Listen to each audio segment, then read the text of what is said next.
Donc, n'hésitez pas à voilà, nous écrire dans le chat si vous avez le moindre commentaire. Donc, pour me présenter, je suis Sandy Desra, chercheur au CNRS, et je vais administrer cette session aujourd'hui. Donc, nous faisons partie du comité des jeunes chercheurs de la SCT, le Young Medchem Forum. Nous sommes un groupe de 8 chercheurs en chimie médicinale de l'académique et l'industrie qui a été lancé cette année, au début de l'année 2022. Notre objectif est d'aider les étudiants et les jeunes chimistes à vraiment avoir plus d'informations autour de la chimie médicinale et essentiellement autour de la carrière dans le domaine de la chimie thérapeutique. Donc, nous développons plusieurs actions depuis cette année, notamment ces sessions Ask Me Anything, c'est la 3e cette année. Nous développons aussi, nous sommes en train de finaliser ce qu'on appelle des mappings pour recenser en France les laboratoires qui s'intéressent dans le domaine académique à la fois à la chimie thérapeutique et à la chimie organique, mais également les industriels, que ce soit les big pharma, les biotech, CRO et start-up. Nous lançons également depuis peu un programme de mentoring pour les étudiants de master, master 1, master 2, et pour les étudiants en première année de thèse. Donc, n'oubliez pas que l'inscription à la Société de chimie thérapeutique est vraiment gratuite pour les étudiants en master, donc n'hésitez pas à vous inscrire et nous vous encourageons même à vous inscrire. Et pour finir, donc suivez-nous sur LinkedIn et Twitter. Nous avons des comptes du Young Medchem Forum qui peuvent vous donner beaucoup d'informations à ce niveau-là. Donc, je vous ai parlé du programme de mentoring qui va vraiment commencer maintenant. Donc, nous avons déjà recruté des mentors qui font partie du milieu académique ou industriel avec des expériences différentes. Ce sont des chimistes à chaque fois. Ce sont des membres de la Société Chimie Thérapeutique et qui parlent français. Donc, le but est de connecter ces mentors à des mentees qui seront des étudiants de Master 1, Master 2. Donc, c'est vraiment pour vous, n'hésitez pas, et des étudiants en première année de thèse. Donc, l'inscription à la SCT est obligatoire, mais comme je vous l'ai dit, elle est gratuite pour les étudiants de Master. L'inscription se fera via un Google Form. Et pour cette première année, nous aurons jusqu'à 20 mentees. Donc, les places seront chères, donc n'hésitez pas à vous inscrire. Vous voyez ici cet appel à candidature. On vous enverra d'autres informations par différents canaux à ce sujet. Donc, dans les relations qu'il y aura entre le mentee et le mentor, l'idéal, ce sera d'avoir au moins 1 heure de discussion tous les 2 mois. Ça se fera entre le mois de novembre et le mois d'avril, novembre 2022 et avril 2023.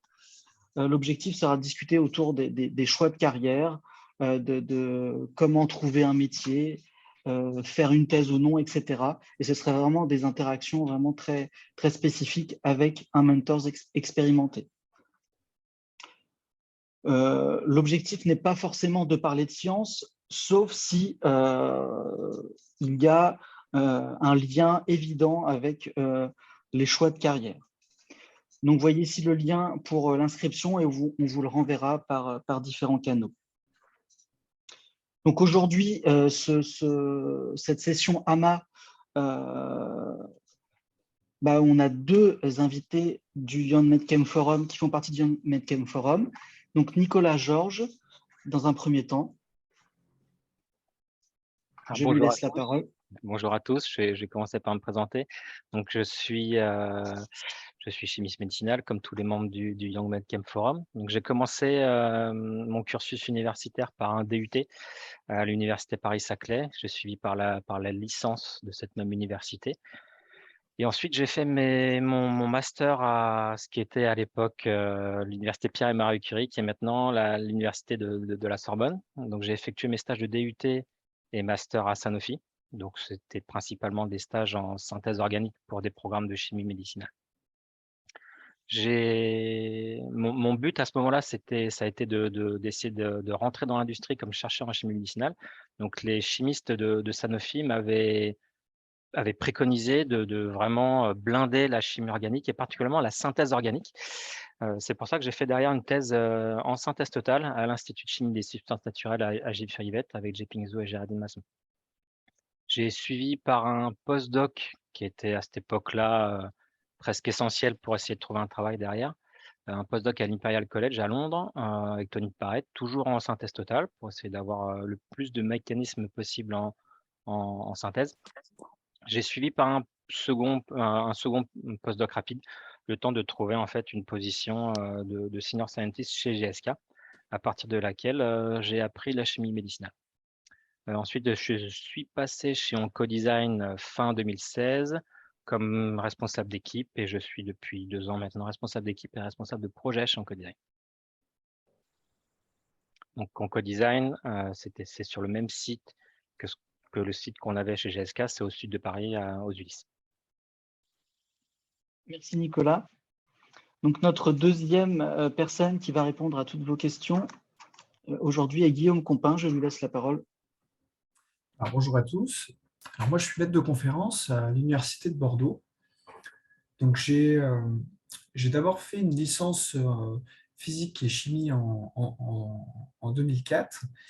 Et ensuite, j'ai suivi je me suis spécialisé après en master en chimie organique. Et donc, j'ai fait un stage de synthèse plutôt axé chimie bio-organique. J'ai ensuite réalisé ma thèse dans le même laboratoire, où là, j'ai fait de la méthodologie de synthèse. Et là, mon objectif, c'est clairement précisé, puisque j'avais vraiment envie de continuer plutôt dans le milieu académique. Et donc, ensuite, j'ai fait un cours contrat d'ATER, qui est en fait un contrat qui permet de faire de l'enseignement à l'université et de faire un service complet d'enseignement en fait comme un statutaire. Donc ça m'a apporté pas mal d'expérience d'enseignement. Ensuite, je suis parti en postdoc en Angleterre à l'université de Southampton.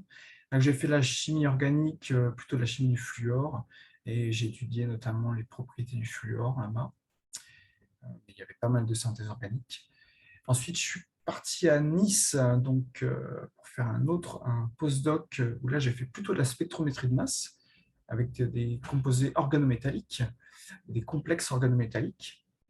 Et j'ai fait un troisième postdoc en chimie médicinale avec le professeur Sébastien Papot à Poitiers, où là, j'ai fait de la vectorisation anticancéreuse. Et donc, c'est à la suite de ce postdoc que j'ai été recruté à l'Université de Bordeaux. Et donc, depuis 2017, donc je mène des projets de chimie médicinale et des projets tournés vers la chimie supramoléculaire des composés organofluorés. Voilà. Merci Nicolas et Guillaume. Donc maintenant, on va commencer cette session de discussion, de questions. Donc Guillaume et Nicolas vont répondre à toutes vos questions. Donc, si possible, ça serait très bien de pouvoir allumer votre caméra quand vous posez des questions. N'hésitez pas, coupez vos micros quand vous ne posez pas de questions. Et comme je vous l'ai dit, cette session est enregistrée. Donc voilà, nous pouvons lancer maintenant cette discussion. N'hésitez pas, n'ayez pas peur et lancez-vous. Je vous en prie.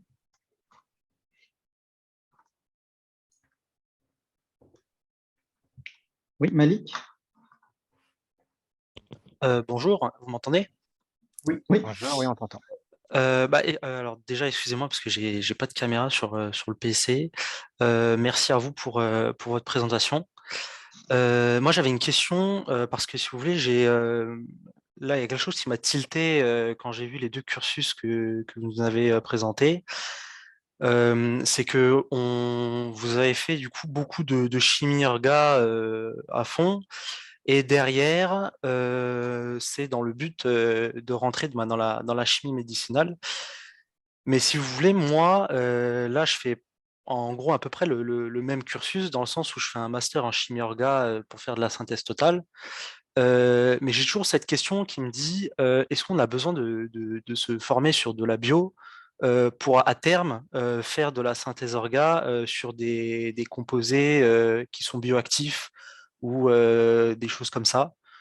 Voilà. C'était ma question. Alors, quand vous dites à terme, c'est pour votre future carrière dans l'industrie ou dans l'académie ou plutôt pour une thèse? Le master recherche que je fais, c'est pour faire une thèse. Ok. Là, après, je sais pas si, en gros, si à la fin de ce master, est-ce que il faut préconiser une formation supplémentaire pour faire de la bio ou je ne sais pas avant d'aller dans une thèse.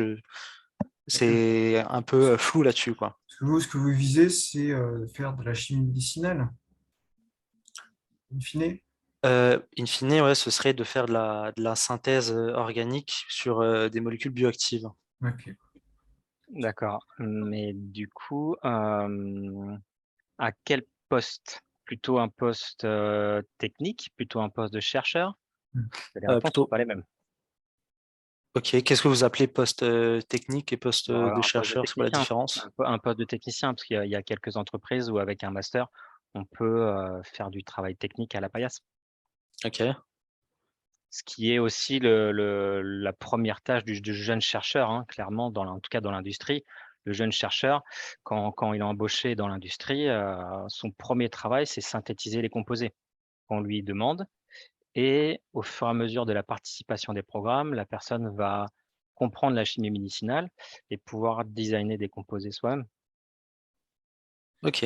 Ok. Très bien. Pour la question d'est-ce qu'il faut essayer de connaître un peu de bio pour devenir chimiste médicinal, moi, pour information, j'avais quasiment aucune notion de bio avant de rentrer chez GSK. Hem, pour cette question, hein, parce qu'en fait, le premier travail du jeune chimiste médicinal, c'est la synthèse organique et après la bio, ça s'apprend au fur et à mesure. Mais cela dit, c'est pas plus mal de quand même avoir quelques notions, d'avoir fait quelques cours en biologie. C'est un petit plus qui permettra d'aller un petit peu plus vite sur la chimie médicinale et la bio, par exemple, notamment. Ok. D'accord. Mais c'est pas Je, primordial. je rejoins tout à fait l'avis de Nicolas.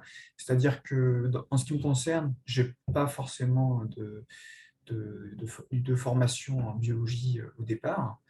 Et au fur et à mesure des projets, effectivement, on acquiert des compétences aussi à l'interface. Donc moi, Ouais. particulièrement, j'ai fait un troisième postdoc. C'est surtout au cours de ce postdoc-là que j'ai appris beaucoup sur la chimie médicinale, en fait. Mais disons que pour faire de la chimie médicinale, il faut quand même avoir, je pense, un solide bagage en chimie organique. Donc, il vaut mieux être très solide en chimie organique, à mon sens, et apprendre peut-être au fur et à mesure les aspects donc, à l'interface. Voilà, même si, évidemment, si vous avez déjà des formations de biologie, vous pouvez avoir des formations supplémentaires dès maintenant, c'est forcément un plus. Ok, CBC, c'est un plus, mais ça reste pas nécessaire Non. parce que vous avez montré par votre profil que vous avez fait que de l'orga et qu'après, derrière, la bio, vous vous êtes formé après Oui. sur le tas. Ok, ok, Ce très qu'il bien. faut savoir, c'est que souvent les projets de recherche sont faits en collaboration, on ne fait pas tout seul. Il y a des partenaires souvent qui sont spécialistes, donc des biologistes.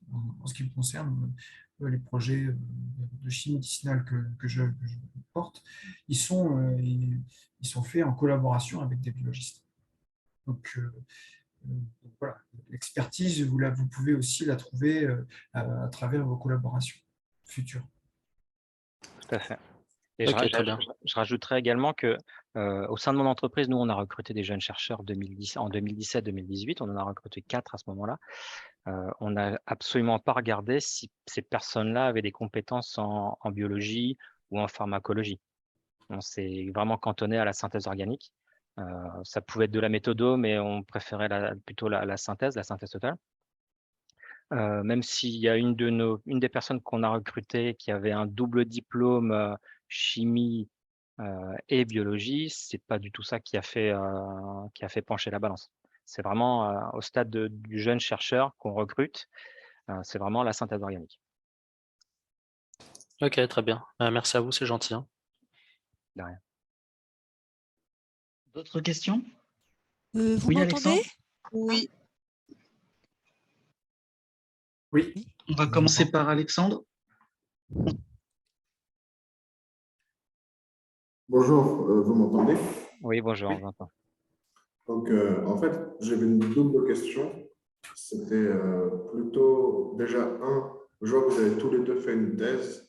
Donc, je me demandais ce que s'arrêter au master et aller en thèse changeait fondamentalement dans le travail. Et deuxièmement, je voulais juste savoir, parce que un de vous est plutôt dans le milieu académique, l'autre plutôt industriel, quelles sont les différences dans vos travaux?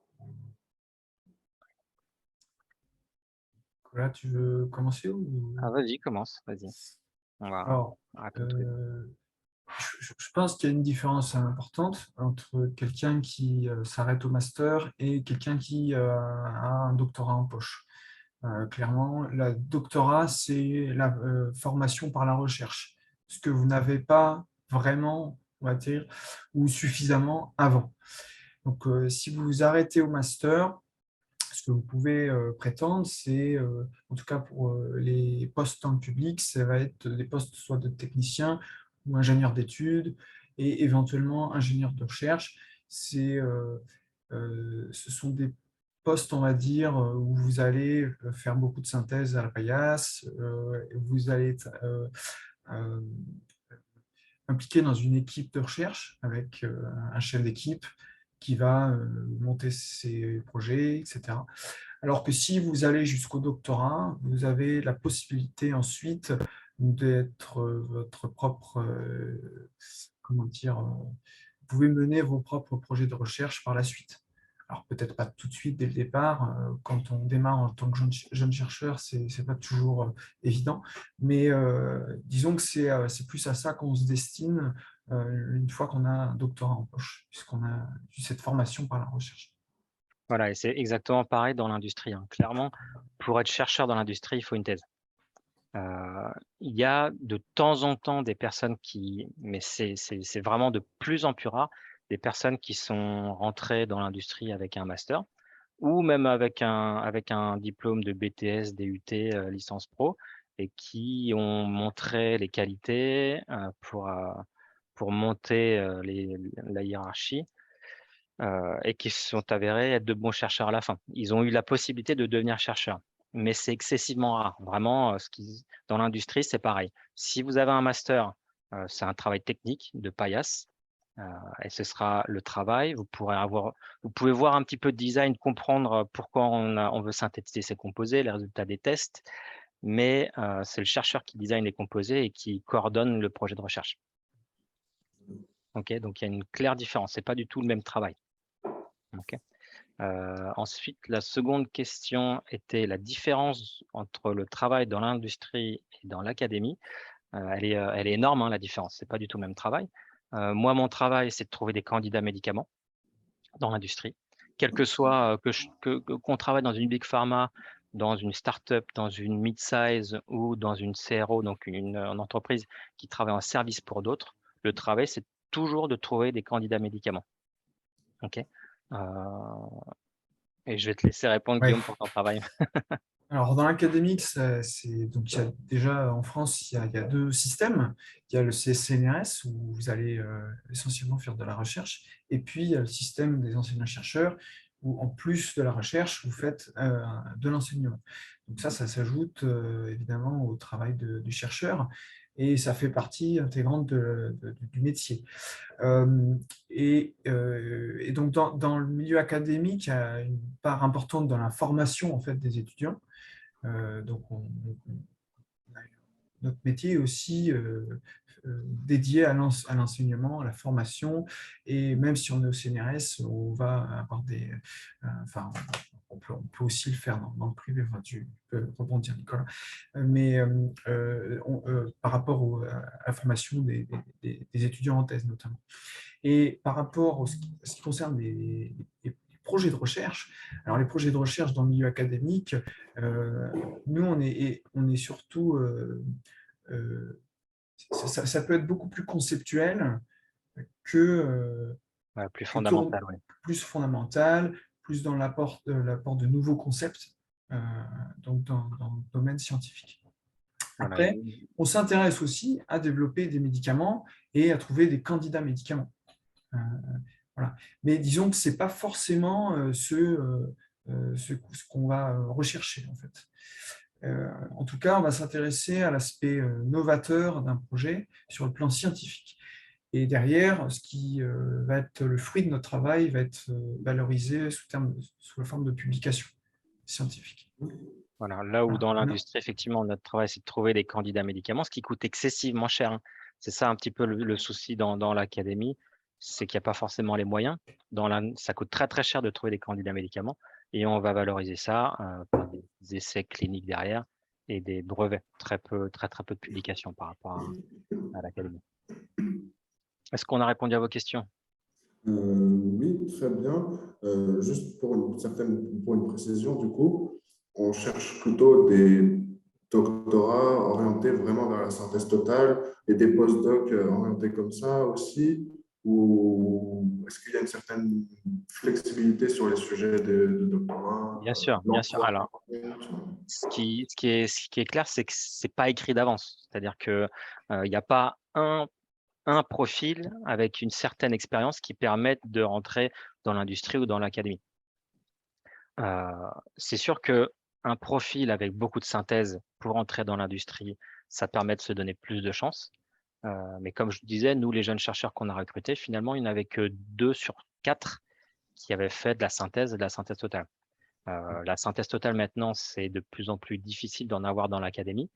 C'est de moins en moins financé, en fait. Les projets de recherche de synthèse totale sont moins financés que les projets de méthodologie ou autres. Donc, c'est plus compliqué de trouver une thèse en synthèse totale. Et nous, dans l'industrie, derrière, on s'adapte forcément. Si on n'a pas de candidat avec de la synthèse totale, c'est pas grave. On prend des candidats qu'on estime bons, avec un très bon potentiel, et ils pourront se développer en synthèse sans trop de problèmes. C'est juste qu'en fait, il y a peu de postes dans l'académie comme dans l'industrie. Donc, il faut essayer de mettre toutes les chances de son côté. Faire de la synthèse en thèse ou en postdoc, où les deux permettent d'augmenter ses chances. Mais il n'y a pas que ça. Il y a pas, c'est pas, ça va dans les deux sens. C'est pas une clé forcément pour arriver dans l'industrie et c'est pas obligatoire non plus. D'accord. Donc, dans l'industrie, c'est comme dans l'académique, une place de permanence, c'est compliqué. Tout à fait. Tout à fait.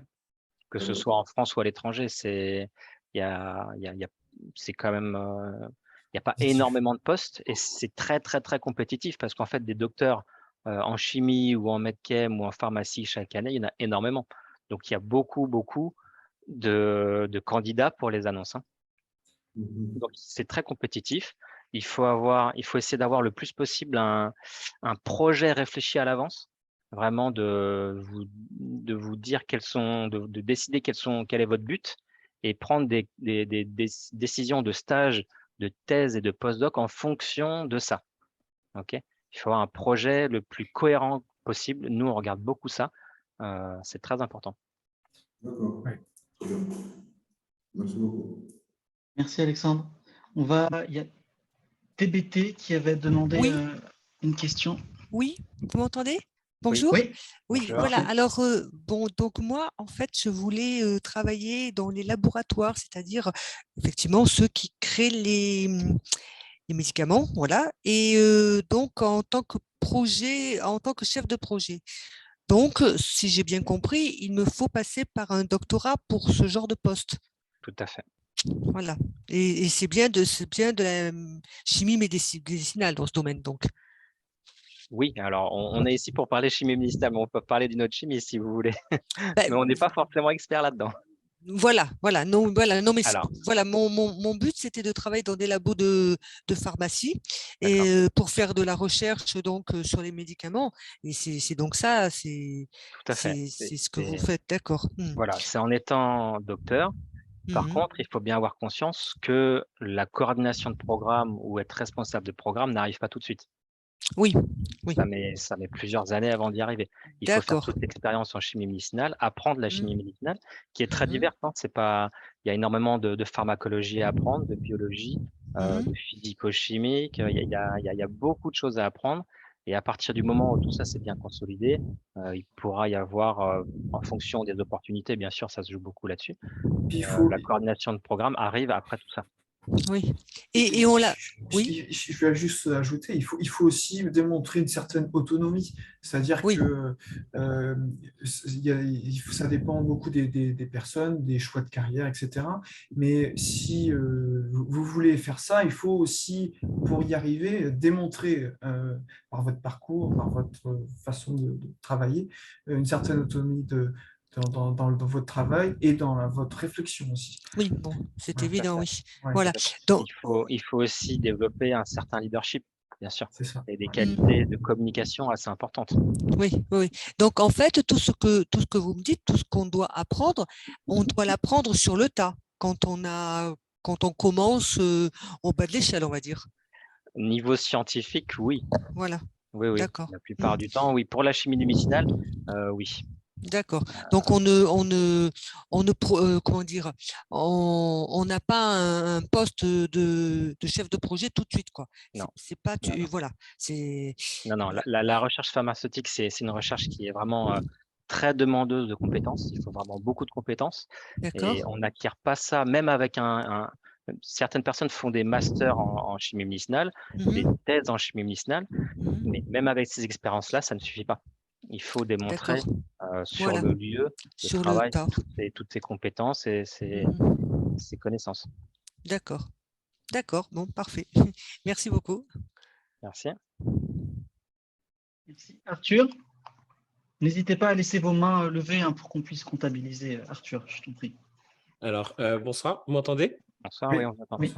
Alors, je m'excuse par avance, malheureusement, je ne pourrais pas mettre la caméra avec cet Pas de ordinateur. problème, pas de problème. Alors, ma question, dans mon cas, je suis étudiant en école d'ingénieur spécialisé en chimie organique. Et donc, ma filière actuellement concerne la chimie fine pharmaceutique. Donc, c'est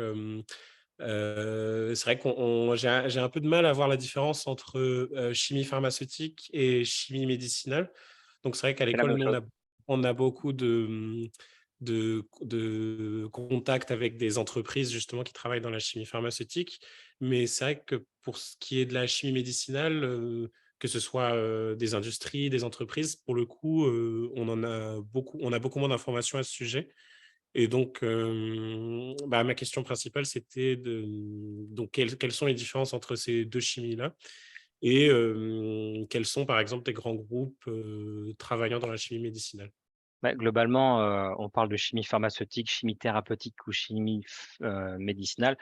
Ça regroupe, c'est les mêmes choses, hein. Tout ça, c'est les mêmes choses. À cela près que peut-être qu'on peut considérer dans la chimie pharmaceutique tout ce qui est développement, Ouais, développement production. chimique, Ouais. production, effectivement. Donc le médicament est déjà élaboré, etc. Voilà. Et là, Alors, ça, c'est un travail de chimiste organicien derrière le développement chimique, des voies de synthèse pour synthétiser des composés sur des grammes et des centaines de grammes et des kilos. Mais globalement, c'est la même chose. Tout ça, c'est la même chose. C'est la frontière entre la biologie, la pharmacologie et la chimie. D'accord, ok. Mais en ce qui concerne vos travaux respectifs, qu'est-ce qui peut différencier, par exemple, d'un ingénieur en chimie médicinale d'un ingénieur en chimie pharmaceutique? Dans vos travaux de tous les jours, j'entends. disons que si la différence, c'est la production, sur grosse échelle, la mise en place de chaînes de production d'un médicament, on est peut-être moins connecté à la problématique de développement du médicament en lui-même. Et là, c'est plus la chimie thérapeutique. À mon sens, c'est un peu ça la différence. Je ne sais pas, Nicolas, si tu es de mon Oui, avis. en fait, je pense que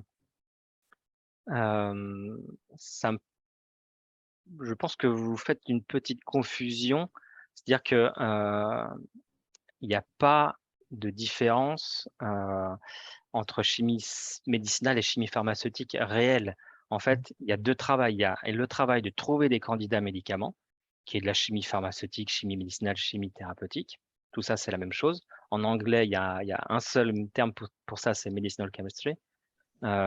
Et ensuite, une fois qu'on a trouvé des candidats médicaments, il faut les synthétiser sur grosse échelle, faire du développement chimique pour essayer de synthétiser ces composés sur grosse quantité, pour essayer de réduire les impuretés, connaître les impuretés. Ça, c'est du développement chimique, du développement pharmaceutique aussi, parce qu'il faut faire de la formulation. C'est ça la différence. Ce sont des postes qui sont complètement différents. C'est-à-dire que la personne qui fait du développement chimique n'aura aucune compétence pour développer des candidats médicaments, par exemple. Et moi, qui développe des candidats médicaments, je n'ai pas de compétences sur le développement chimique, monter en échelle, trouver les impuretés, essayer de les réduire, les formes des cristaux, le polymorphisme des cristaux. Il y a énormément de choses. C'est aussi très, très riche, le développement chimique, mais ce n'est pas du tout le même travail. D'accord, ok.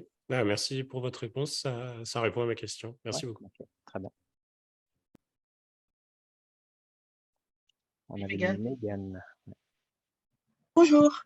Alors, Bonjour. moi, je suis en M1 chimie santé à l'université Paul Sabatier. Et en fait, je suis un peu perdue. Par exemple, moi, enfin, je ne sais pas si c'est l'idée du travail que je me fais qui est fausse ou si je sous-estime un petit peu. Enfin, en gros, je vous explique. Moi, je m'étais dit qu'à la fin de mon master, ce que j'aimerais faire, c'est, parce que j'aime la synthèse, et vu que je suis en chimie santé, donc ça rejoint un peu ce que vous faites, mais je m'étais dit que, par exemple, on allait me donner une molécule en me disant, on veut cette molécule. Et moi, je me dis, bon, ben, j'ai des compétences en orga. Je sais que pour avoir cette partie-là, faut que je fasse ça, ça, ça, ça, ça, etc. Donc, moi, je pensais qu'à la fin de mon master, je pourrais faire ce travail-là. Mais plus j'entends parler d'autres personnes, et par exemple, là, je vois que vous avez tous fait des doctorats. Donc, en gros, le doctorat, c'est obligatoire si je veux faire ça. Non, non, pas forcément, Non. pas forcément. Si votre but, c'est de faire du travail technique à la paillasse, un master suffit. Par contre, il faut avoir conscience que vos connaissances que vous avez accumulées jusqu'à maintenant dans vos stages et dans votre cursus devront être complémentées par vraiment ce qui se fait dans l'industrie en synthèse. Parce que les connaissances théoriques et les connaissances pratiques sont pas forcément pareilles. C'est ce qu'on apprend à la fac n'est pas toujours exactement ce qu'on fait nous. Mais si votre travail, si votre but, c'est de faire de la synthèse à un niveau de technicien ou à un niveau d'ingénieur en synthèse, master, c'est très bien. Master, c'est très bien. Ok. Et aussi, je voulais savoir, les post-doc, à quoi ça vous a servi? Le postdoc, en fait, c'est une expérience, c'est considéré comme une expérience professionnelle après la thèse, après le diplôme, donc après l'obtention du diplôme. C'est une expérience qui enrichit, enfin, moi je pense que c'est une expérience qui enrichit considérablement les connaissances, la façon de penser, etc. C'est-à-dire qu'on apprend énormément en allant en postdoc, partant en postdoc. Mais Tout du coup, à fait. ce que je comprends pas, c'est quoi la différence entre finir son doctorat et aller travailler et donc avoir de l'expérience et faire le postdoc? Parce qu'au final, si vous travaillez, vous allez avoir aussi de l'expérience. Alors, il y a une différence, c'est comme on disait, c'est que c'est très concurrentiel. Donc, si vous avez un postdoc, 1 ou 2 années supplémentaires d'expérience, parce que c'est vraiment la première expérience en tant que chercheur, c'est le postdoc. Si vous avez 2 années d'expérience, par exemple en synthèse, par rapport à un autre candidat qui n'a qu'une thèse, ça fera une grosse différence. Voilà. Et alors, si jamais vous êtes recruté quand même, juste après la thèse, dans une entreprise ou dans le domaine académique, si vous n'avez pas fait de postdoc, après vous allez acquérir une expérience supplémentaire grâce à ce nouveau boulot, mais en fait, vous n'aurez pas eu cette chance d'avoir en plus cette expérience de postdoc ailleurs qui viendrait s'ajouter. Et je pense que ça, c'est vraiment très important parce que c'est plus difficile finalement quand on obtient après un poste. Alors ça dépend, hein, mais dans le milieu académique, c'est beaucoup plus rigide. Hein. Une fois qu'on a un poste, voilà, on ne le quitte pas comme ça si facilement et c'est difficile de le changer. Donc, c'est pas seulement une expérience en plus comme ça, oui, c'est une expérience supplémentaire qui vous enrichit en fait. Voilà. Ouais, Non, vas-y. vas-y, termine, Guillaume. Et qui vous enrichit, voilà, je finis en fait. Voilà, Voilà, mais en fait, l'expérience de postdoc, c'est assez énorme ce que ça apporte. Déjà, la thèse, ça va vous façonner, ça façonne énormément la personne, la manière de réfléchir, les réflexes qu'on acquiert scientifiques. Mais c'est une expérience dans un endroit donné avec une manière de faire particulière, quel que soit l'endroit. Même au sein d'un même institut, les manières de travailler dans une équipe n'est pas la même que dans l'équipe d'à côté. Donc, c'est une manière de réfléchir qui est finalement par un seul canal. Le postdoc va permettre d'acquérir encore plus d'autonomie parce qu'en postdoc, généralement, on a plus de responsabilités que quand on est en thèse. Donc, ça va vraiment énormément enrichir et ça va permettre d'avoir une autre manière de réfléchir et de se confronter par rapport aux connaissances qu'on a eues jusqu'à là. Le top du top, c'est de faire un postdoc à l'étranger. Exactement ce que Dans ce j'allais dire.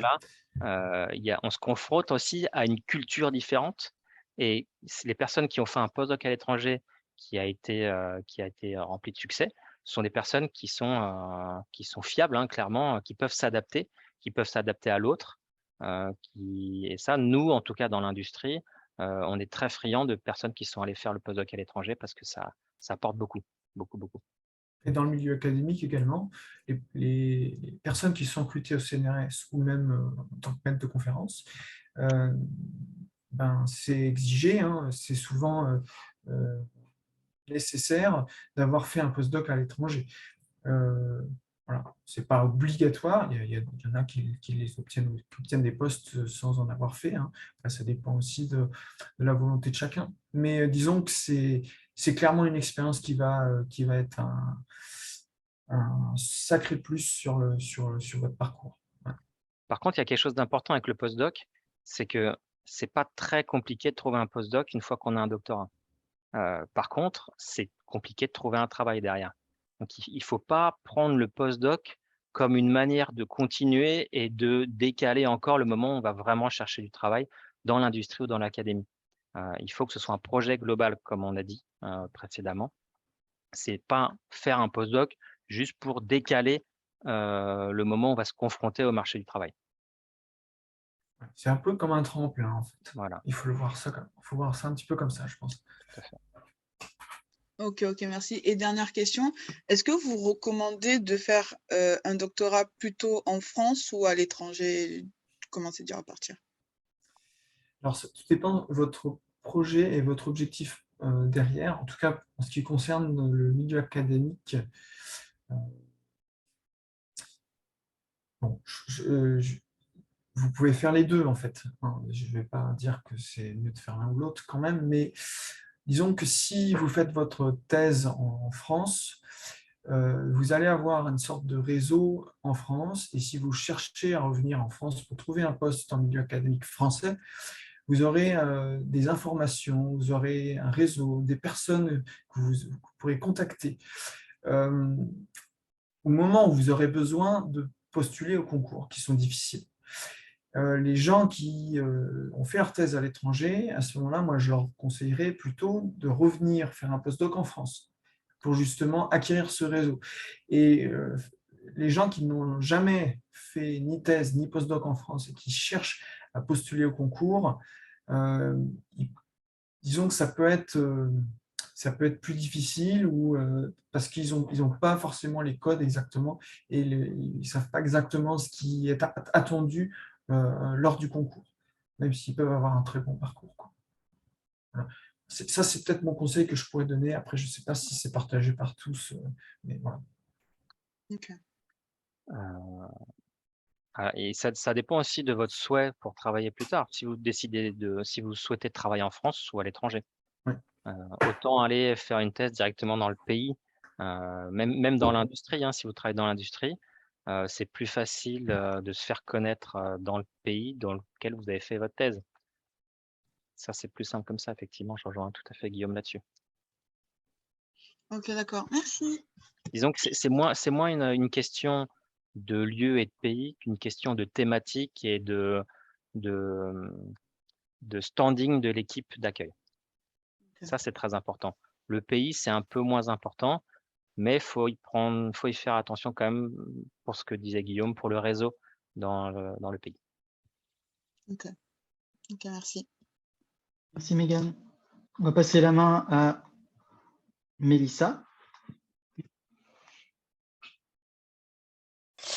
Bonjour à tous.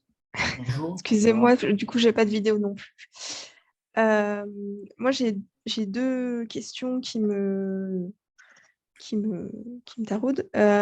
D'abord, vous dites que la synthèse organique, c'est vraiment quelque chose d'important pour faire de la chimie thérapeutique. Mais moi, je sais que j'ai pas un parcours linéaire. J'ai pas forcément non plus un rapport à la chimie organique très sympa. Et, et, et en fait, c'est vrai que c'est un peu compliqué pour moi de me dire qu'il va falloir vraiment consolider ce domaine-là parce que, en fin de compte, comment ? Cette discipline. Oui, c'est ça, ce domaine, cette discipline, parce qu'en fin de compte, à côté de ça, je vois que je m'en sors par exemple en bio-organique, mais pas forcément en chimie un peu plus ciblée organique. Et en fait, ma question, c'est un peu, est-ce que ça suffit pas d'être bon en biologie et en chimie en général, sans forcément avoir cette compétence chimie organique hyper développée? Dans quel but? L'industrie ou l'académie? Peu importe. Moi, je sais que j'aimerais viser un poste plutôt en académie. Après, je suis pas fermée au niveau des postes parce qu'on sait très bien que c'est pas forcément facile d'entrer en académie et que Alors, c'est je pas peux vous oui. donner une réponse rapide pour l'industrie et laisser Guillaume vous répondre pour l'industrie. C'est clair que pour rentrer dans l'industrie, il faut très bien connaître la synthèse organique. On ne va pas donner des missions de design de candidats, de design de composés ou d'interprétation des résultats à des jeunes qui viennent d'arriver. Okay. Et ce que vous avez appris pendant vos études seront très loin des standards de l'industrie. C'est comme ça que c'est dans l'industrie et c'est comme ça partout, quel que soit le pays. On ne va pas vous donner… Donc, le premier travail du jeune chercheur, comme je disais, c'est la synthèse et d'apprendre la chimie médicinale au fur et à mesure de la participation au programme. Donc oui, si vous voulez rentrer dans l'industrie, ce n'est pas votre but actuel, mais si à un moment donné, il faudra avoir plus de compétences en synthèse organique parce que, par exemple, nous, dans l'entreprise actuelle et dans d'autres entreprises, les questions qu'on pose, ce sont des questions techniques, ce sont des questions de synthèse organique. D'accord. Et on prend les meilleurs en synthèse organique. Oui, bien sûr. Alors, pour l'académie, je dirais que c'est pas tout à fait, j'aurais pas tout à fait la même réponse. Il se peut que si vous vouliez faire vraiment de la synthèse de petites molécules, oui, il y a un moment, il va falloir connaître la synthèse organique, toutes les réactions, etc. Néanmoins, vous pouvez aussi avoir des projets avec une partie synthèse beaucoup plus légère, on va dire, avec quelques réactions, mais pas forcément connaître toutes les réactions, etc. Et avoir un aspect beaucoup plus fort au niveau de la biologie. Il y a des personnes recrutées qui sont très à l'interface, qui ont des compétences en biologie plus importantes que un chimiste organicien, on va dire, qui a fait une thèse seulement en synthèse. Et du coup, pour le coup, c'est des profils qui sont un petit peu moins bons en synthèse organique. Donc ça c'est pas rédhibitoire. Disons que quand vous postulez à un poste, vous postulez avec un projet de recherche et vous vendez en fait une sorte de d'expertise que vous avez développée au cours de votre thèse, puis d'un postdoc, etc. Donc, c'est cette expertise-là que vous pouvez mettre en avant. Et parfois, cette expertise, vous pouvez, elle peut être à l'interface. Voilà, elle peut être avec comment dire, un pan biologique plus important, quoi. Voilà. Donc, je dirais que ce n'est pas forcément rédhibitoire. Mais bon, si vous voulez faire de la chimie médicinale, c'est vrai qu'il faut quand même connaître un petit peu la synthèse, mais ça peut venir un peu plus progressivement aussi, quoi. Oui, la chimie organique, c'est souvent un déclic, hein. Oui. Moi, j'ai eu un déclic à un moment donné, et j'en ai parlé à plusieurs personnes, effectivement. Il semblerait que c'est souvent ça. C'est soit on l'aime, soit on la déteste, et on peut passer de l'un à l'autre assez rapidement si on a le bon professeur ou si on a une bonne expérience. Oui, d'accord, ok. Parce que en fait, moi, je pensais me spécialiser plutôt en métabolomique qu'en chimie organique. Mais si vous me dites qu'il faut vraiment faire des doctorats en orga et en synthèse organique et tout ça, bah, c'est vrai que c'est pas forcément ce qui me passionne le Vous plus, voulez si vous faire. voulez. Après, si vous êtes à l'interface comme de la Mm. métabolomique, je suis pas sûr qu'une compétence en synthèse organique soit, pour entrer dans l'académie, pardon, soit primordiale. Non. C'est bien Ouais. d'avoir une petite idée, mais pour des choses comme ça, non, je pense qu'il n'y a pas de problème, hein, Non. de dire, OK, la chimie organique n'est pas ma spécialité. Ok. Ah, Et j'avais exactement. une... C'est ça qu'il faut avoir en tête dans ce cas-là, c'est que votre spécialité, ce ne sera pas tout à fait la chimie organique, ce sera voilà, la métabolomique ou la biochimie, enfin, voilà. Mhm. Ok, d'accord. Et j'avais une autre question parce que vous disiez tout à l'heure que pour un travail de paillasse, donc plutôt technicien, c'était en master et un travail en recherche, c'était plutôt doctorat. Alors, je vais ça- juste corriger ça avant, Ouais. c'est que ce qui est vraiment dédié à un travail technique à la paillasse, c'est un diplôme de licence professionnelle. Oui, voilà, c'est ce que j'allais dire parce que ça me chagrinait un peu parce que j'étais en C'est-à-dire train de me dire, mais du coup, les non, on peut, en licenciés. fait, c'est pas simple. En tout cas, moi, je parle pour l'industrie pharmaceutique, en tout cas, hein. On m'avait dit, moi, dans mon stage de DUT, et je me rappelle de ça il y a 19 ans maintenant, on m'avait dit, soit tu t'arrêtes maintenant, soit tu vas jusqu'à la thèse. En gros, bac+3 ou bac+8. J'avais un petit peu accusé le coup parce que je voulais faire un master, m'arrêter au master. Et en fait, c'est Oui. toujours le cas. C'est toujours le cas. Il y a une claire distinction entre le travail de technicien qu'on a avec un but ou une licence pro et un travail de chercheur qu'on a avec un doctorat. Mais il y a l'entre-deux, le master, où on peut faire du technique avec un peu plus de responsabilité qu'un technicien, un salaire meilleur aussi, mais ça reste du travail technique. Si D'accord. ces personnes-là, comme je disais, peuvent évoluer à devenir chercheur à un moment donné, mais c'est après une longue expérience. Ça n'arrive pas comme ça en 2-3 ans. Disons que si je peux rajouter quelque chose, il y a pour moi une petite différence effectivement entre une licence et un master, dans le sens où en général les techniciens qui ont simplement un bac+2 ou bac+3 vont vraiment faire un travail technique plus, on va dire, répétitif, dans le sens où les procédures sont très standardisées, on sait que ça fonctionne, quoi.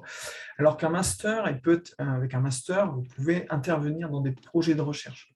Voilà. Vous allez faire des choses qui n'ont jamais été testées avant, avec un taux de succès qui va être variable. Voilà. D'accord.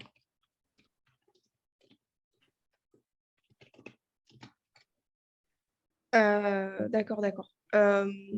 Ok, je comprends un peu mieux la différence parce que c'est vrai que moi, j'ai fait une licence pro et pour moi, avec une licence pro, on peut clairement faire de la technique et je ne comprenais pas la différence. Enfin, mais comme vous dites, finalement, c'est soit le bac+3, soit doctorat parce qu'il n'y a pas tellement de différence entre le Voilà. bac+3 et le master. C'est un peu C'est écrit. juste une question. Voilà, en fait, pour faire un travail technique, la licence pro, c'est très bien parce que vous avez la plupart du temps un apprentissage en industrie ou en académie. Vous développez énormément de compétences en technique, là où un master n'aura que alors il aura 2 stages de 4 et 6 mois, mais il va développer un petit peu moins de technique que quelqu'un qui développe ça sur une année en alternance, par exemple. Mmh. Ce qui fait que nous, typiquement, en tout cas dans les entreprises dans lesquelles j'ai travaillé, on ne voit pas réellement de différence entre quelqu'un qui a fait une licence pro et quelqu'un qui a fait un master pour du travail technique. Et on ne va pas, nous, spécialement demander plus à un master. Par contre, si la personne qui a un master travaille très très bien, quelqu'un qui est vraiment dans la résolution des problèmes, qui est très proactif, là, on pourra, cette personne-là, la faire évoluer à cadre au bout d'un certain nombre d'années, ce qu'on ne fait pas si rapidement avec quelqu'un qui a une licence pro, par exemple. Oui, d'accord. Ok. OK. Tout Bah, je est vous remercie. tout est une question d'état d'esprit et de ce qu'on démontre en poste. Oui, bien sûr. Donc OK. là, Bah, je vous remercie. vous êtes en licence, c'est ça? Non, non, je suis en master chimie C'est en- santé à Paul Sabatier aussi. Et en fait, moi, je suis en reprise d'études parce que j'ai déjà un autre master. D'accord. Voilà. Merci.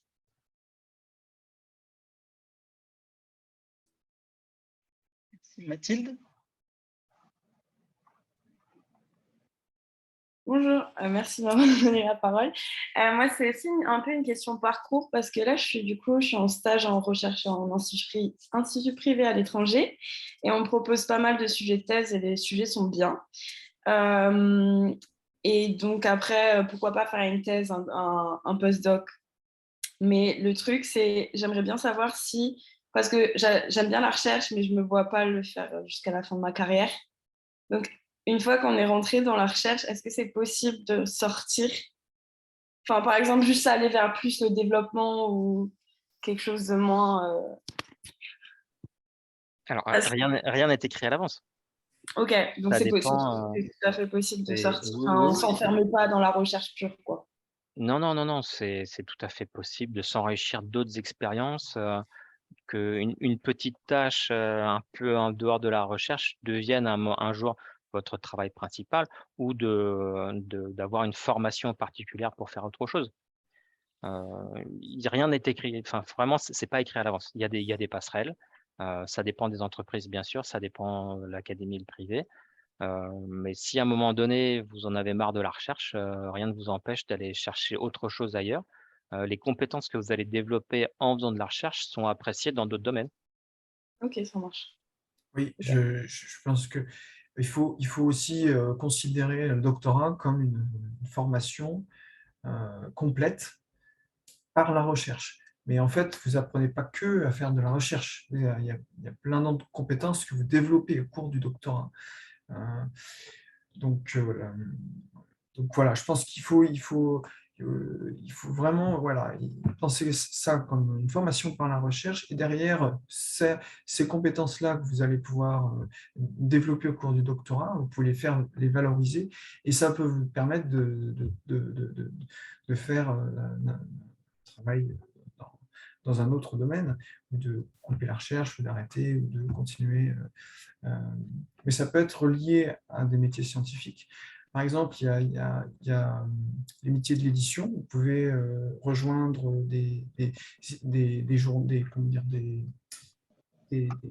journaux de ouais, publication publications, exactement. Il y a un certain nombre de métiers qui sont reliés plus ou moins, plus ou moins de près ou de loin au monde de la recherche, mais qui ne sont pas forcément directement faire de la recherche. Voilà. tout à fait. Ok. Oui, il y a aussi toutes les SAT, donc toutes les sociétés de transfert de technologie qui travaillent à la frontière de la recherche, hein. Donc, il y a vraiment beaucoup de métiers qui Cabinet de sont brevet. comme voilà, cabinet de brevet aussi, il y a beaucoup de choses. Il y a beaucoup Ok, de choses. ça marche. L'enseignement aussi, il ne faut pas oublier l'enseignement. Ouais. Si vous avez un doctorat, vous pouvez prétendre à des postes, alors c'est très rare, mais il y a des postes de chargé d'enseignement. Et puis, vous pouvez continuer en tant que maître de conférence. Et là, vous avez la possibilité aussi d'avoir une évolution de carrière. Il y a des personnes qui décident un petit peu de laisser la recherche, donc qui s'orientent plus pour des tâches, des poste un peu plus administratif aussi. Ça, c'est aussi des choses possibles. Ok, ok. Ça marche. Bah, merci beaucoup pour. De rien. Alors, on peut passer aux questions d'Aurélie qui l'a fait via le chat. Pour poser les questions. Donc, quels sont les critères pour les choix des doctorants au niveau académique et des jeunes chercheurs au niveau industriel? Et qu'est-ce qui vous a permis de choisir entre milieu académique et milieu industriel, Guillaume et Nicolas? Alors, pour le choix des doctorants au niveau académique, il y a Amanda de notre groupe qui a répondu en dessous. Pour ce qui est du choix des jeunes chercheurs au niveau de l'industrie, nous, clairement, ce qui est important, c'est d'avoir fait une thèse intéressante. Une thèse la plupart du temps avec dans un labo académique de renom. Clairement, ça joue, hein, c'est assez important. On fait pas plus attention que ça au nombre de publications. C'est pas réellement un critère, c'est clair. On fait attention, alors souvent on appelle le candidat, on fait attention à sa manière de s'exprimer, c'est très important. Et puis ensuite, il y a une présentation des travaux de thèse et post-doc sur place. Et là, bah, ça se joue à tous les niveaux. Enfin, c'est la manière de présenter, la manière de répondre aux questions, le dynamisme. Mais en tout cas, pour ce qui est sur le CV, c'est beaucoup les travaux qui ont été faits aussi. Si c'est la chimie très particulière, ça ne va pas spécialement nous intéresser, nous, dans l'industrie pharmaceutique, où on fait de la synthèse de petites molécules. On aime bien avoir des jeunes chercheurs avec une culture la plus large possible en synthèse organique. Okay. Donc, il faut essayer de ne pas se trop spécialiser dans un domaine, comme par exemple faire uniquement de la photocatalyse ou faire uniquement de l'organocatalyse, ou comme ça, il y a des grands domaines en chimie organique. Essayer d'explorer le plus large possible. Et ensuite, qu'est-ce qui nous a permis de choisir entre le milieu académique et le milieu industriel? Je te la laisse celle-là, Guillaume. Oui, si tu peux. Ben, moi, en tout cas, moi, ça a été assez clair que assez tôt, en fait, que moi, j'étais plus attiré par le milieu académique. Moi, ce qui m'attirait, c'est l'aspect innovation scientifique, l'apport de nouveaux concepts, la trouvaille d'idées nouvelles qui ne sont pas forcément en lien avec une application. Voilà.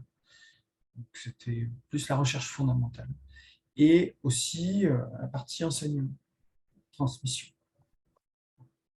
Voilà, quant à moi, en fait, ce qui m'intéressait, c'est totalement l'opposé. C'est clairement avoir des projets de recherche tout à fait carrés, où on connaît le but, le point final, on le connaît, on sait ce qu'on veut exactement. Et c'est essayer de résoudre l'équation très complexe de la découverte du candidat médicament qui m'intéressait. Vraiment, le cadre privé, c'est ce qui correspondait à mon caractère. En plus de ma culture familiale avec un père qui vient de l'industrie. Mais j'étais pas spécialement intéressé à ce moment-là pour la recherche très, très fondamentale sans application. Merci. Donc, bon. J'espère qu'on a répondu à Aurélie.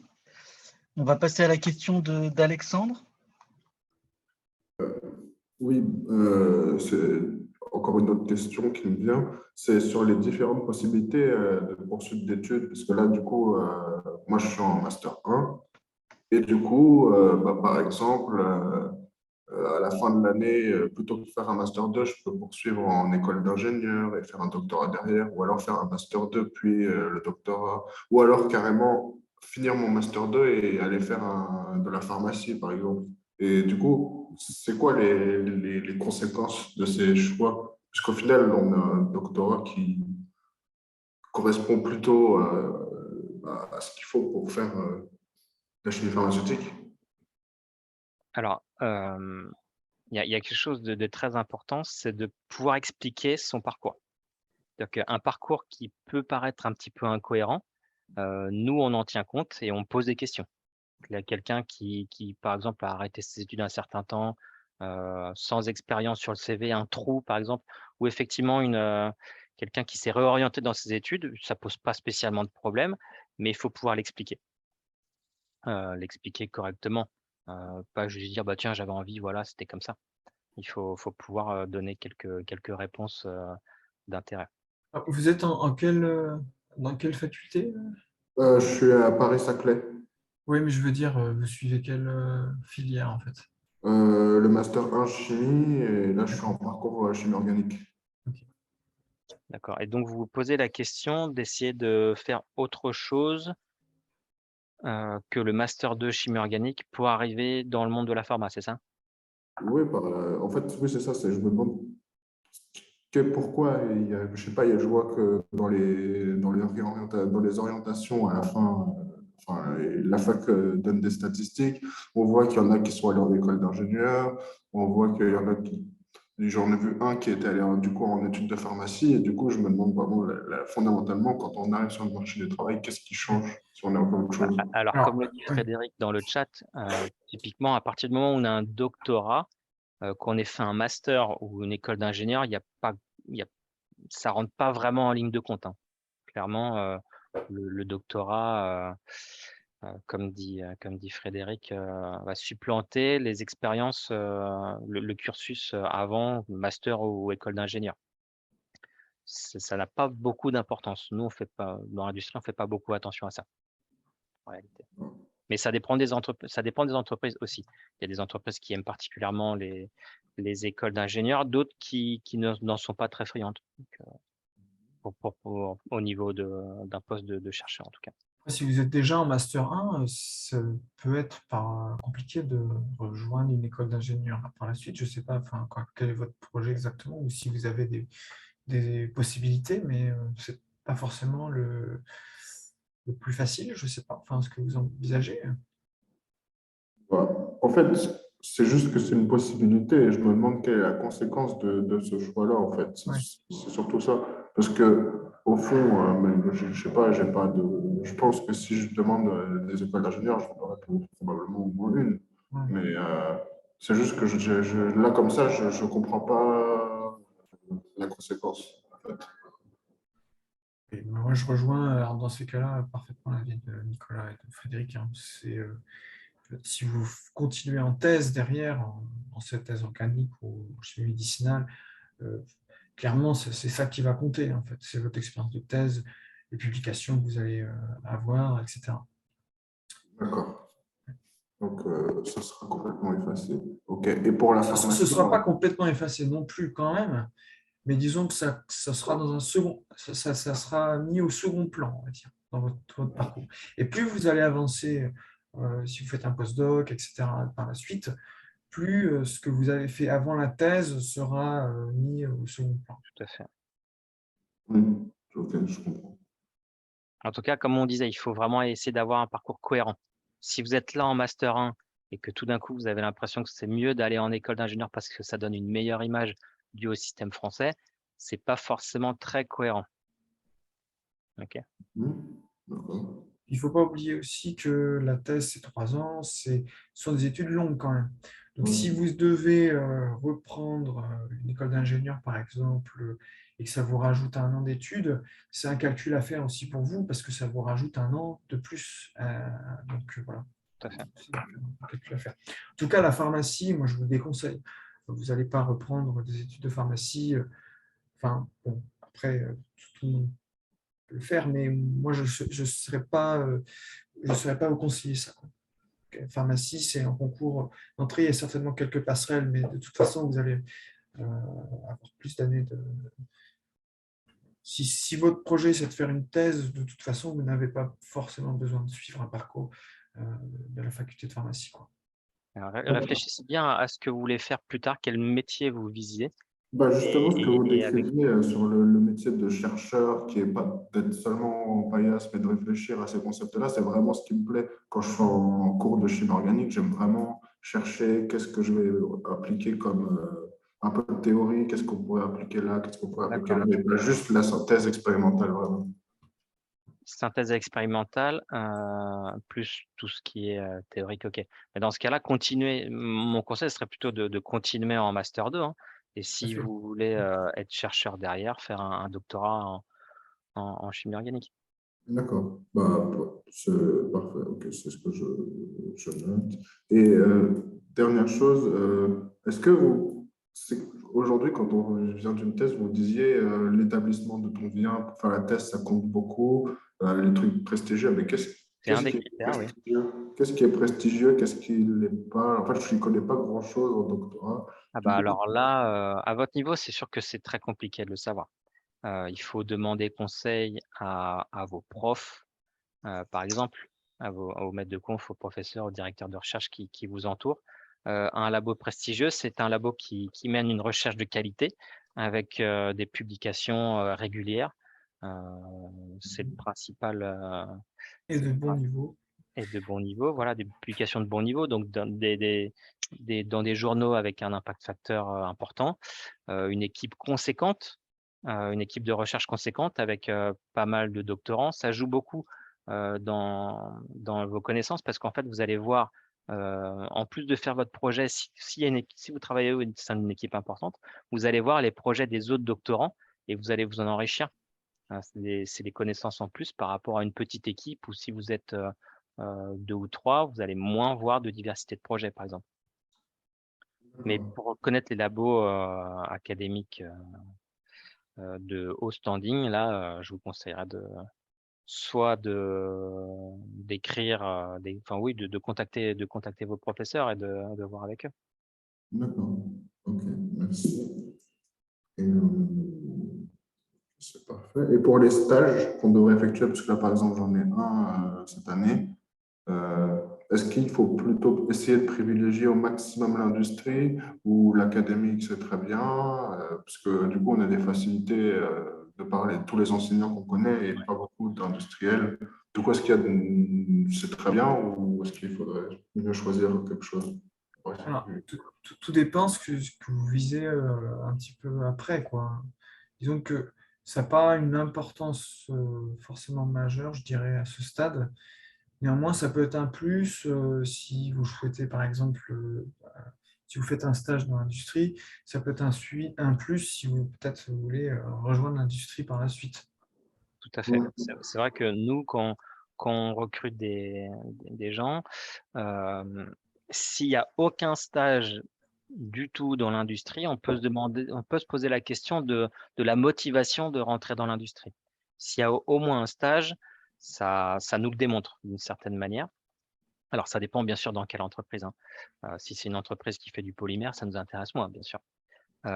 Mais il faut avoir aussi conscience que trouver une thèse de qualité dans un labo réputé, c'est assez compliqué et que la plupart du temps, les gens, les chimistes de l'industrie auront plus de mal à vous aider que vos responsables de stage de Master 2 dans l'académie. Parce que dans l'industrie, on connaît moins la manière dont ça fonctionne dans l'académie pour l'attribution des thèses, pour les financements. Donc, il y a ces deux éléments-là qui se contrecarrent un petit peu. Voilà. Après, il y a d'autres possibilités. Hein. Si ce que vous visez, c'est l'industrie, c'est si vous ne faites pas de stage, par exemple, si vous faites un stage dans un labo de l'université, par exemple, vous pouvez aussi envisager de faire des thèses qu'on appelle des thèses CIFRE, qui sont financées par une entreprise. Et donc là, ça vous donne quand même un contact direct avec le monde de l'entreprise, même si vous faites votre thèse dans un laboratoire académique. Après, vous avez aussi la possibilité de faire un postdoc dans une entreprise. Enfin, voilà, il y a quand même pas mal d'options possibles si c'est ça que vous voulez faire. Ouais, c'est surtout qu'en fait, quand on voit, ça a l'air vraiment très, très difficile de trouver un stage là, au niveau budget, en milieu industriel. Ouais. Ça paraît très compliqué. Ça se trouve, hein, ça se trouve quand même, mais c'est sûr que c'est pas tout à fait simple. Ça dépend vraiment des années. Il y a des années où il y a des grandes entreprises qui prennent beaucoup de stagiaires, des années où leur politique fait que, où les événements fait qui n'en prennent pas. Si vous essayez pas, vous n'en trouverez pas, ça, c'est sûr. Oui, oui. Après, pouvez essayer de jouer sur les deux tableaux aussi, essayer de faire des recherches dans plusieurs directions de stage en même temps. Ouais. Là, pour nous, un stage dans l'industrie, c'est bien, mais c'est pas primordial non plus, hein. On ne prend pas que des gens qui ont fait au moins un stage dans l'industrie. C'est juste un petit élément encore en plus dans la candidature. D'accord, ça marche. Merci beaucoup. De rien. D'autres questions? Alors, il y a une question de Yasmine sur le chat. Oui. Comment choisir entre le privé et le public après le doctorat? Je souhaite poursuivre en appliqué, projet orienté thérapeutique et non pas fondamental. Je souhaite être en recherche sur un projet donné et non pas travailler sur des petits projets de prestations comme j'ai pu voir dans certaines entreprises privées. Merci d'avance. D'accord. Alors, je souhaite être en recherche sur un projet donné et non pas travailler. En fait, ce que ça veut dire là, c'est que vous ne souhaitez pas travailler en service.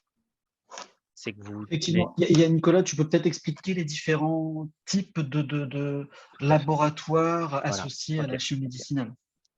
Ok, tout à fait. Alors, il y a différents types de labos, effectivement, dans l'industrie pharmaceutique. Il y a une myriade d'entreprises et il y a différents types d'entreprises. Donc, il y a des entreprises qui ont leur projet propre, qui travaillent sur leur propre projet, eux-mêmes ou en collaboration avec d'autres entreprises, ou qui font faire leurs recherches par des entreprises de services. Donc, ces entreprises qui ont leur propre projet, ça peut très bien être des biotech, ça peut être des big pharma, des mid-size, donc des big pharma comme Servier, des mid-size comme, des big pharma comme Sanofi, des mid-size comme Servier, des biotech, bon, on en connaît plus, il y en a vraiment beaucoup. Il y a aussi, du coup, ces entreprises qui sont prestataires de services, comme un exemple comme Evotech ou Edelris pour les Français, Novalix aussi. Où là, ils ne travaillent pas ou très peu sur leur propre programme, mais ils travaillent en service pour une autre entreprise. Dans ce cas-là, oui, on est amené, alors ça dépend du contexte, ça dépend des programmes qui arrivent, des clients qui arrivent, et là, on est amené à changer plus facilement de projet. Ça peut être un très long projet sur 1 année, 2 années, ou ça peut être plein de petits projets ou beaucoup plus mixé, 1 an, tout un programme, l'année suivante, plusieurs programmes. C'est pas écrit à l'avance. Ça dépend vraiment des programmes qui arrivent, en fait. On peut pas il y a, c'est moins tranquille, on est plus amené à changer, effectivement, dans les entreprises de services. Il faut savoir s'adapter assez rapidement, arrêter un programme parce que le client en a envie, parce que c'est terminé ou parce qu'il n'y a plus les finances, par exemple. Ça, c'est des entreprises de services. Mais l'avantage des entreprises de services, c'est qu'on voit aussi plusieurs programmes, pas mal de programmes différents.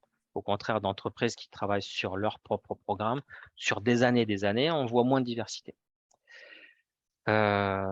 Voilà, donc ces entreprises en service, en anglais, on les appelle des CRO, donc des Contract Research Organization. Et comme je vous ai dit, en France, c'est Novalix, Edelris, Evotech. Il me semble que c'est tout pour la France. Qu'est-ce qu'il y a d'autre comme entreprise? Alors, il y a des startups, il y a des petites startups qui s'apparentent plus ou moins à des biotech, hein. Là, ce sont des entreprises qui sont beaucoup plus restreintes en nombre d'employés et qui sont spécialisées généralement soit sur une aire thérapeutique, voire sur une cible thérapeutique carrément, ou sur une manière de travailler, comme les entreprises qui sont de plus en plus nombreuses maintenant qui travaillent avec l'IA. Donc, votre souhait de ne pas travailler sur des petits projets en prestation, ça veut dire de travailler dans une entreprise qui a ses propres projets. Donc, ça peut très bien être une biotech, ça peut être une mid-size ou une big pharma, en France ou à l'étranger, c'est pareil. Donc, la recherche appliquée, oui, elle est plutôt dans l'industrie, mais on peut aussi faire de la recherche appliquée dans l'académie, hein. Ça, c'est tout à fait ouvert, hein, il me semble, Guillaume. Oui, en fait, oui. Donc là, si vous faites de la recherche dans le milieu académique, vous pouvez tout à fait en fait faire des projets très appliqués. Il y a beaucoup de chercheurs au milieu académique qui font ça, qui développent leur propre projet. Donc, il y a une certaine liberté que vous pouvez avoir dans le milieu académique qui est confortable sur ce plan-là. Elle est plus ou moins forte, tout dépend de l'endroit où vous arrivez aussi. Hein, parce que si vous arrivez dans un laboratoire, une équipe avec une thématique très forte et que vous voulez faire complètement autre chose, ça sera peut-être difficile. Néanmoins, si vous avez vos projets, vous pouvez avoir vos idées, vos propres projets et avoir des projets très appliqués si vous le souhaitez. Voilà.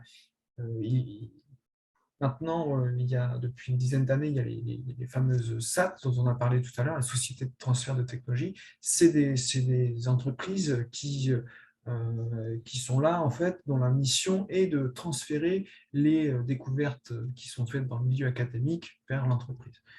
Donc, voilà, c'est des choses qui se font. Hein. C'est la recherche très appliquée. Merci. On va passer aux 2 dernières questions avant d'arrêter cette session. Donc, Mégane avait levé la main. Oui, rebonjour. En fait, je pense que mon problème, c'est que en fait, on nous a jamais détaillé, par exemple, dans l'industrie, quels sont les différents métiers, en fait. Et je pense que c'est ça qui me bloque sur ce que je veux faire plus tard, parce que j'aimerais bien que vous me détailliez, par exemple, une journée type ou une semaine type ou un mois type pour différents métiers, en fait. Ok. Alors, on pourrait faire tout un exposé là-dessus, hein. Répondre rapidement, c'est pas rien. C'est pour ça que souvent dans les masters, il y a quand même des industriels qui interviennent pour donner une certaine idée des différents métiers.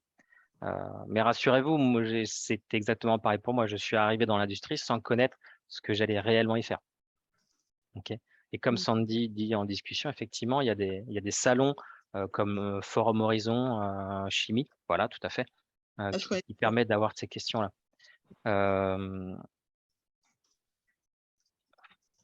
Est-ce qu'on répond à cette question maintenant?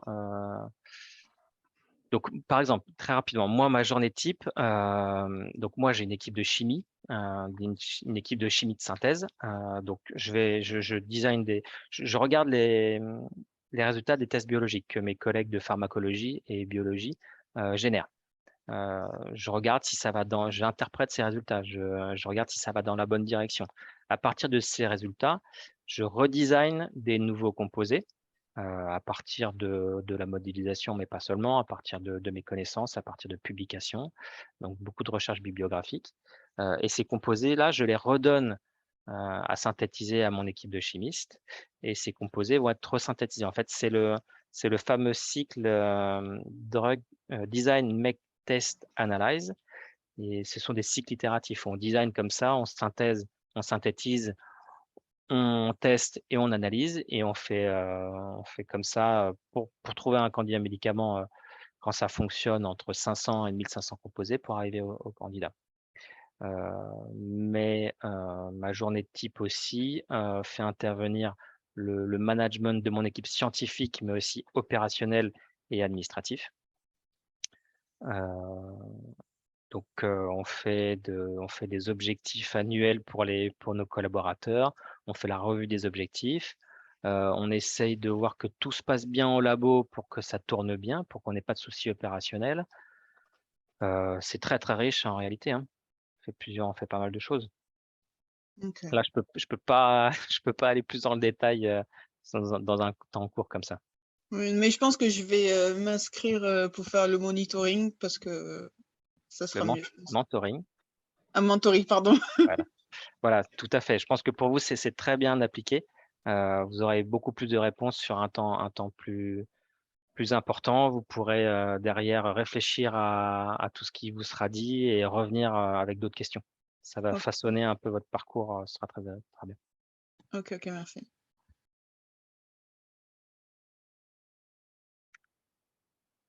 Alors, monsieur, madame Piron, pour la dernière Oui, c'est question. madame. Bonjour, je mets ma caméra. Je ne sais pas si vous me voyez. Impossible. Bon. Okay. Moi, j'avais 2 questions. ou peut-être 3. La première, c'est est-ce que quand on fait une thèse, c'est forcément au milieu académique ou est-ce qu'on peut le faire aussi dans une entreprise privée? Bah, alors, comme on disait, il y a des thèses CIFRE. Alors, les thèses CIFRE sont de nature, soit vous êtes dans un labo académique financé ou cofinancé par l'industrie, ou vous pouvez faire une thèse directement dans l'industrie. Ce qui existe. En chimie organique, c'est pas simple. En chimie médicinale non plus, hein, c'est très compliqué de trouver ce genre de thèse. Mais il y en a quelques-unes, notamment, je connais l'entreprise Séquence, hein, qui a leur propre thésard. D'accord.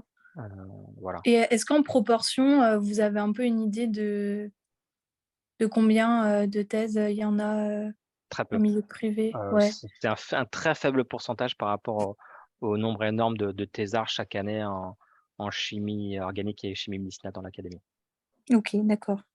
Ok. En fait, ce qui pose problème avec les thèses CIFRE particulièrement, c'est la propriété intellectuelle. Mhm. C'est-à-dire que pour l'industrie, il faut que ce soit des choses qui soient confidentielles, alors que pour l'académie, il faut que ce soit publiable. Parce que faire une thèse D'accord. sans pouvoir, pour le candidat, faire une thèse sans pouvoir publier, c'est assez compliqué. Mhm. Donc, c'est pas toujours compatible et Et c'est même ça dépend des partenaires. obligatoire maintenant. Pour valider le doctorat, c'est de plus en plus la norme d'avoir absolument une publication en premier auteur avant la soutenance. C'est les écoles doctorales maintenant qui imposent ça et de plus en plus. D'accord. Mais Une cela autre dit, question. c'est pareil, si on cherche pas, on n'en trouve pas des thèses comme ça. Oui, ok, ça va de soi. Ok, ça marche. Et j'ai encore une question un peu plus de curiosité. Est-ce que vous avez déjà entendu parler du CMI ou du réseau Figure? Non. Alors le D'accord. CMI, non, mais bon, il y a tellement de sigles à l'heure actuelle, Ouais.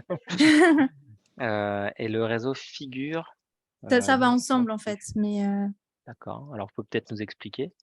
non, c'était par curiosité parce que c'est un cursus là qui a été créé à Orléans il y a pas longtemps. La dénomination, c'est cursus master en ingénierie. C'est pour suivre un cursus en 5 ans, donc de la licence au master en une seule fois, pour essayer, avec un cursus universitaire, de nous apporter une formation d'ingénieur, entre guillemets. Donc, c'est-à-dire qu'on suit le cursus de licence et de master de chimie organique classique, et on a en plus tout un programme d'ouverture socio-économique, des cours de biochimie, etc. Et donc, D'accord. nous, on nous vend ça comme étant quelque chose qui va nous apporter beaucoup pour plus tard, mais sauf que, étant donné que ce n'est pas encore très développé et pas très connu, voilà, je voulais voir avec vous dans quelle mesure vous aviez l'impression que c'était vraiment une valeur ajoutée à nos études ou pas. Mais a priori, Bon. si vous ne connaissez pas, c'est que ce n'est pas encore Non, bah, très c'est que développé. bah, en fait, alors, il y en a beaucoup d'universités en France, hein, et Oui, bien toutes ont sûr. leur propre spécificité. On ne peut pas connaître tous les parcours. Mais moi, si j'ai votre CV sous les yeux avec cette formation-là, je vais m'intéresser à la formation. Effectivement. D'accord. Mais là, moi, à mon niveau, c'est normal que si j'ai pas eu de stagiaire provenant de cette formation, j'en ai pas plus entendu parler. C'est pas D'accord. moi, mon avis, ma connaissance qui va donner, qui est gage de qualité pour cette formation. D'accord. Mais oui, en tout cas, c'était plus savoir à quel point c'était un peu connu ou pas. Mais Pour effectivement, l'instant, non, mais il y a si c'est très récent, c'est normal. c'est Une récent à formation Orléans, mais c'est pas récent dans les autres universités. En fait, c'est un CMI. C'est le réseau Figure qui accueille différents CMI et il y a des CMI qui vont être plutôt mathématiques, des CMI plutôt informatiques, mais le CMI d'Orléans est plutôt récent. Mais globalement, le réseau Figure existe depuis déjà un moment. Donc voilà. C'était par curiosité. Voilà. Je ne veux pas vous embêter plus avec ça. Merci beaucoup. OK. Merci. Merci, bonsoir. Ça va être le moment de clôturer cette session. Donc, on va remercier Nicolas et Guillaume pour leur réponse à toutes vos questions. Donc, j'espère que cette session AMA vous aura aidé pour vos futures décisions. Et n'hésitez pas donc à nous suivre via les réseaux LinkedIn et Twitter des jeunes de la SCT, YMF. Et merci à voilà, toi, Sandy, pour l'administration. Merci. Merci. Merci à tous. Bonne soirée Bonne à fin de tous. Au journée. revoir. Merci. Au revoir. Au revoir. Au revoir, merci. Au revoir, merci.